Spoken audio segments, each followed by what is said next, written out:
And good evening, folks. I'm meteorologist Tom Vicka, and it is a Friday, and so the weekend is ahead.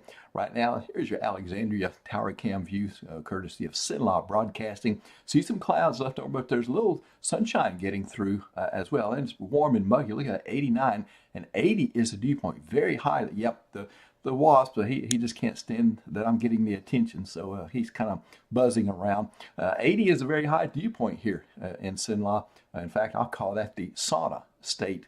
All right, let's go to another cam. This is the Rapides Regional Medical Center cam there. As we look, we can see, looks like a little barge of sorts coming down the river as we look north there across the Curtis Coleman Bridge. More clouds in that direction. Yeah, and there are some storms to the north of us. Gina, 90 degrees right now, but we see some clouds, little dark bases in that area.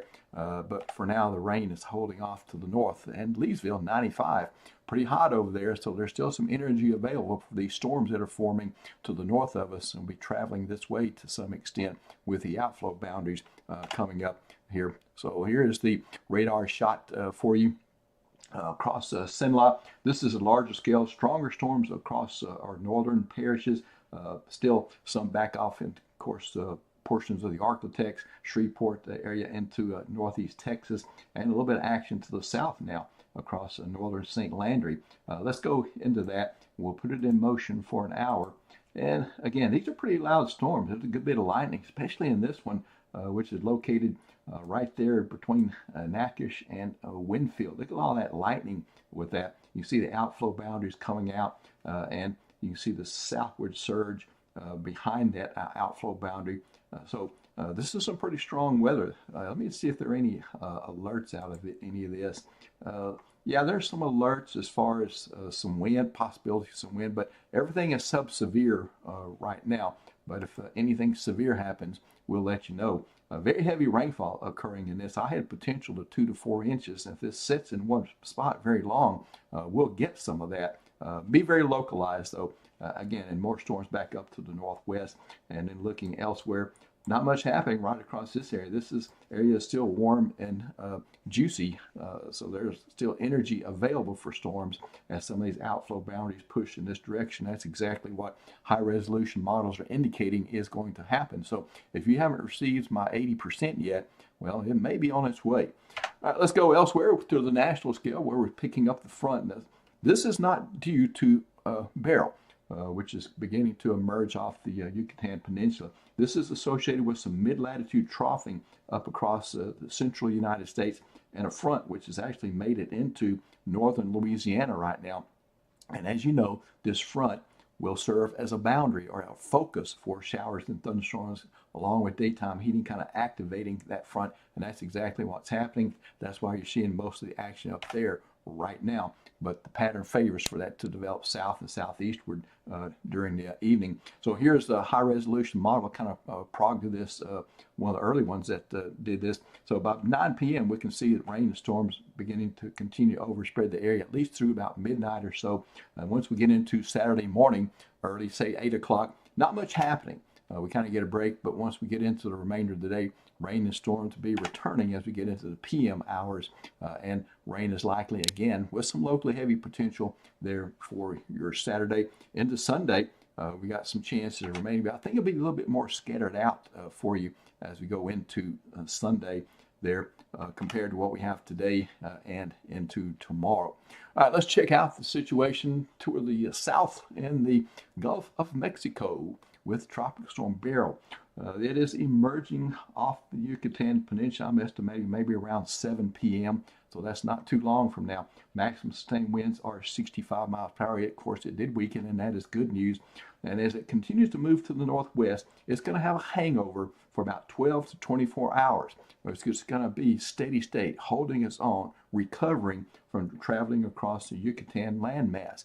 That, of course, is a very effective barrier to tropical systems. This kind of puts a stop on them. They come in from the Caribbean headed toward Mexico or Texas. Again, we're thankful for that landmass being there. So it did put the stop on Beryl just a bit, but conditions do favor some re-strengthening as we head into the future. As it gets further to the northwest into the Gulf of Mexico, should be a Cat 1 hurricane there by Sunday afternoon, just southeast of Brownsville, but still offshore.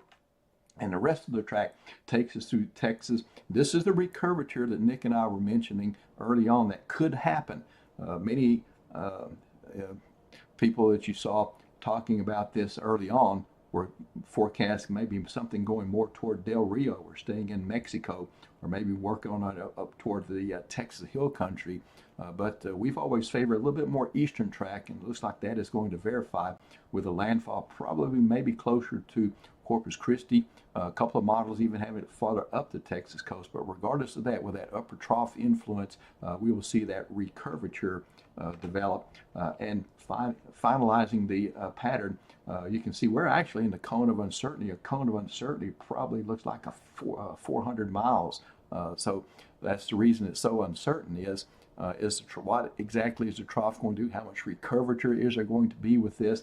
But this is the official forecast from the National Hurricane Center. Carries it until 1 p.m. Wednesday afternoon as a depression, just a surface low depression, and then a surface low there just to the east-southeast of Dallas-Fort Worth area. And again, this is going to be the area that is outlined by the cone of uncertainty. This is where the most active weather will be here with this. And so, yeah, we will have some impacts here in central Louisiana, but it could be a lot worse. We've had worse. So let me get into some of that portion of the story with you. So this is the bottom line: Cenla and Beryl. What might happen, and all this is based on current information, current data that we know, and is looks like there's a good probability, high probability that it will come to pass. Okay. Now the main impact is going to be heavy rainfall from Beryl. As it moves to the west of us. I think common amounts of 2 to 5 inches will be a pretty good guess right now, depending on, and again, that's for the whole week, okay? That's all of next week, or at least through Wednesday, there with stronger influence from Beryl. Peak amounts could reach 5 to 7 inches, especially during those 3 days. Doesn't include what's happening now, doesn't include what's going to happen Saturday or Sunday. That's different. Different mechanism going on there, and we cannot rule out tornado potential on the east side of that. The European model forecast soundings indicate that there could be some supercell potential with that.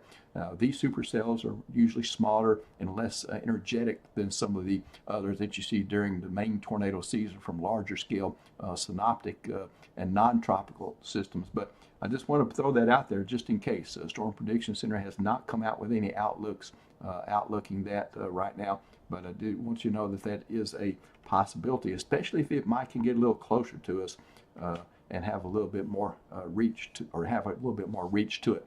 All right, 7-day forecast then, dividing this up into frontal influence there for Saturday and Sunday, including today, but that's not over the next 7.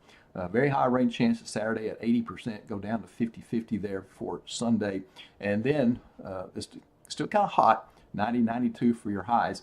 Then we get into Monday, Tuesday, and Wednesday, where we have influence, direct influence from Beryl.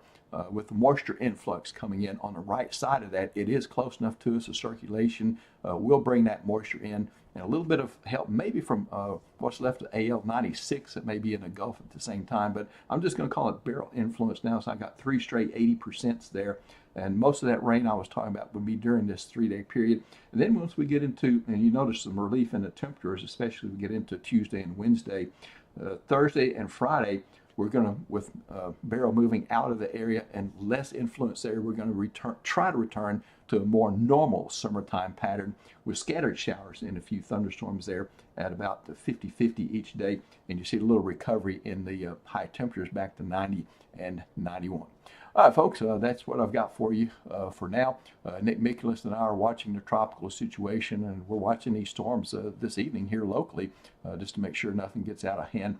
Otherwise, Nick will be, and I'll be back with you for some updates tomorrow, both tropically and more of a generic weathercast here like I just did. All right, thanks for being with us. Thanks for your support. We thank our sponsors, and Have a wonderful Friday evening and a